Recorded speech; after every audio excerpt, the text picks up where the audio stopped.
이 경매지에 물건이 괜찮다면 그 다음부터 내려봐라 이랬습니다. 하지만 내려보니까 풀 수가 없는 권리가 나왔습니다. 그렇다면 제가 항상 하는 얘기와 항상 하는 행동이 뭐냐? 각각의 이해관계인들을 만나러 다녀라 이겁니다.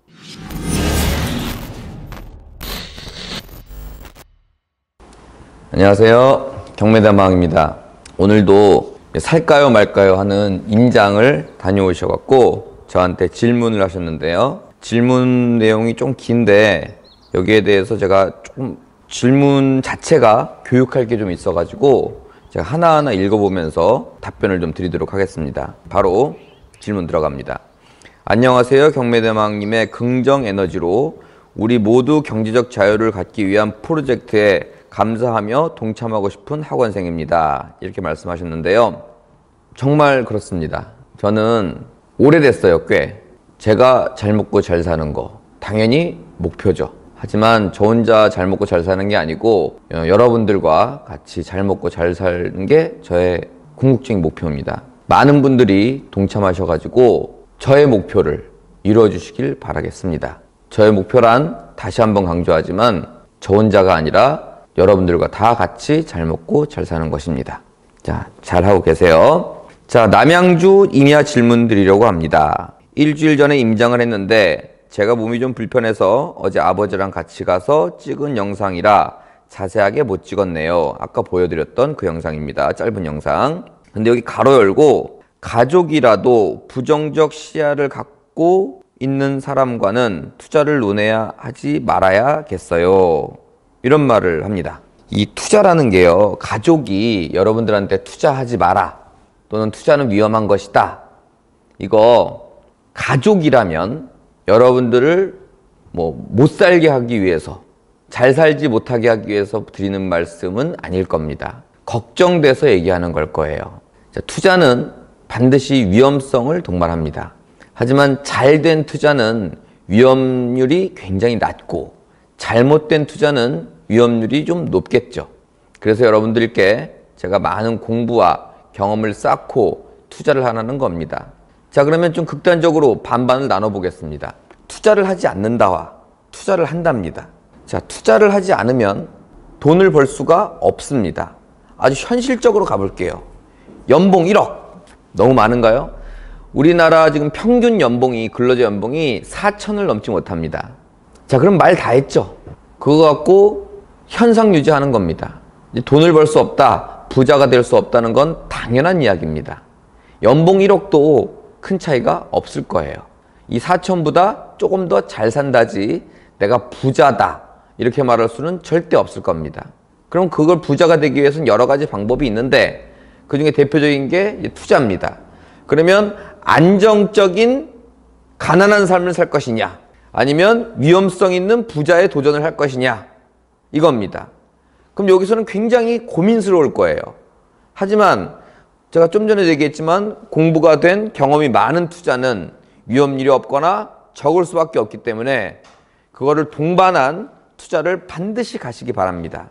이건 제 입장에서는 필수입니다.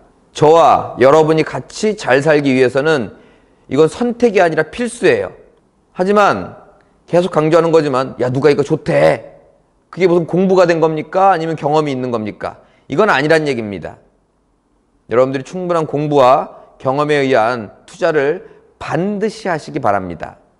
나아가 주변 분들이 이제 하지 말래요. 위험하대요. 친구들이 하지 말래. 근데 본인은 하고 싶어. 근데 상대를 이렇게 하면 위험하지 않대, 이렇게 하면 돈을 벌 수 있대, 이거는 이미 이 위험률이라는 걸 감지한 이 사람들한테는 먹히는 말이 아닙니다. 그럼 나아가서 어떻게 해야 되냐? 여러분들이 몸소 실천하셔갖고 올라가셔야 됩니다. 그러면 가만히 있어도 하지마는 이제 안 하겠죠. 올라갔으니까. 하지마가 아니라 어떻게 했어? 이렇게 하는 겁니다. 그래서 저의 목표 뭐였죠? 같이 잘 먹고 잘 사는 겁니다. 여러분들도 이 수준을 끌어올려서 여러분 또한 저의 목표를 똑같이 가져가셔가지고 가족과 친구, 친척분들을 같이 잘 먹고 잘 사는 목표를 가져보시길 바라겠습니다. 그러려면 여러분들이 실천하고 나아가 돈을 버셔야 됩니다. 여러분들이 돈을 벌면 가만히 있어도 물으러 옵니다. 그렇기 때문에 그걸 선행하시기 바라겠습니다. 다시 질문으로 들어갑니다. 학원에 오셔서 2번 질문을 드렸대요. 그랬더니 직원분께서는 채권자의 근저당이 없고 가등기권자의 배당 신청도 없어서 아무도 입찰하지 않는 것이라는 제 의견과 동일하셔서 꽝이라고 생각했습니다. 자, 그러려면 경매지를 한번 봐야겠죠. 자, 보니까 남양주에 있는 임야가 나왔습니다. 가등기 얘기하는 거 보니까 권리관계를 얘기하는 것 같은데 쭉 내려볼게요. 자, 여기 보니까 1순위로 소유권 이전 청구권 가등기가 있습니다. 당연히 인수입니다. 자, 이러한 이유로 다시 올려볼게요. 아마도 이렇게 많은 유찰이 되는 것 같습니다. 지금 감정가는 평당 60만 원인데요. 지금 평당 14만 원으로 떨어진 상태입니다. 자, 감정가가 시세는 아닙니다. 감정가보다 조금 시세는 싼데요. 그래도 첫 번째 제가 이 경매지를 보는 방법은 그냥 위에서부터 아래로 보라 그랬습니다. 싸다, 좋다. 그리고 나서 권리 분석을 하는 겁니다. 하지만 권리 분석상에 문제가 있어서 싼 걸 이제 알았어요. 이 얘기는 마지막에 한꺼번에 결론을 짓도록 하겠습니다. 자, 여기서 이제 또 질문으로 들어가면, 그런데 말입니다. 사람은 없었고 컨테이너만 있고 공사대금 소송으로 종국 결과 화해 공고를 받은 상태로 유치권자, 주식회사 칠산 유치권자가 자기 돈 쓰면서 강제 경매를 했는데 아무도 입찰하지 않을 걸 몰랐을까요? 라고 질문을 하는 겁니다.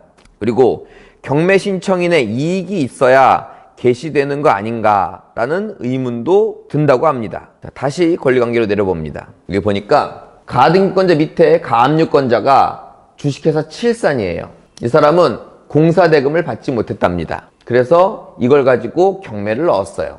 그렇다는 이야기는 첫 번째 질문이 뭐였냐면 공사대금을 받지 못하다는 걸 알았을까요? 라는 겁니다. 그렇다는 이야기는 이게 하자가 있어서 누구도 낙찰받지 않는 물건이라는 걸 알지 못했을까요? 라는 질문인 것 같아요. 그런데 일반인들은 이 천순위 가등기 여러분들도 아신 지 얼마 안 되셨잖아요.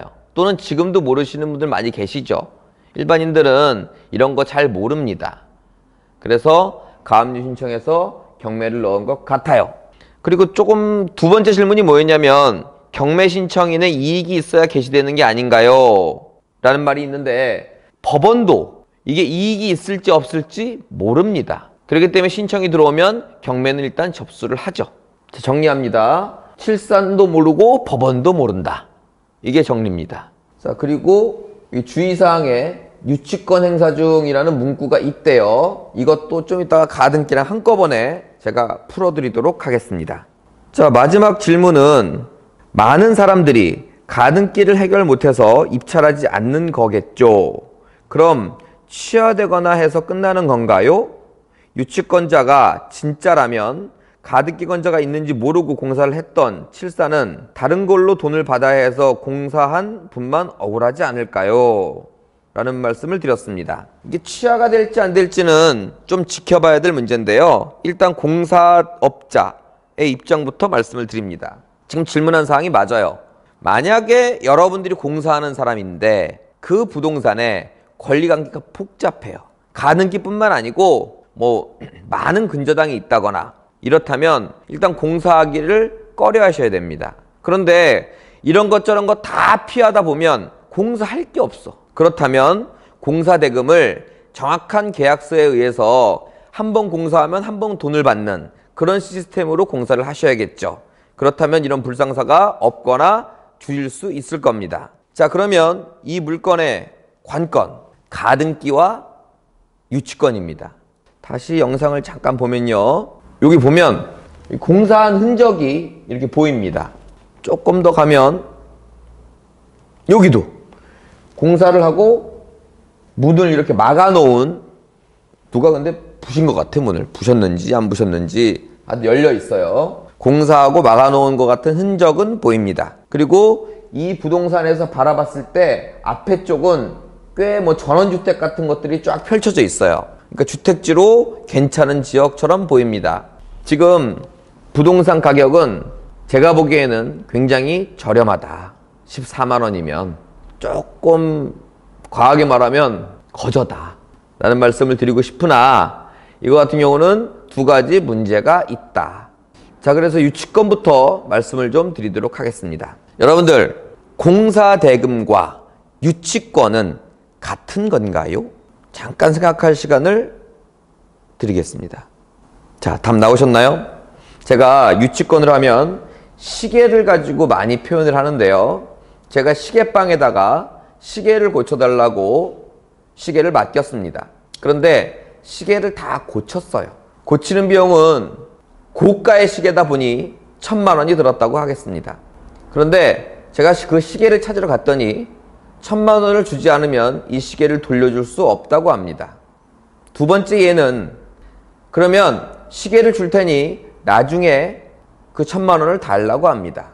자, 똑같이 1,000만 원의 채무가 있지만 조금 예가 다르죠? 다시 처음으로 돌아갑니다.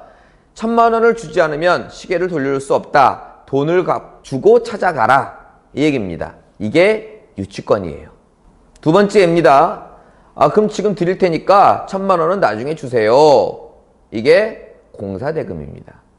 그래서 시계를 수리한 비용으로 유치권을 행사할 수는 있으나 그 시계를 수리한 비용이 유치권이다는 아니란 얘기입니다.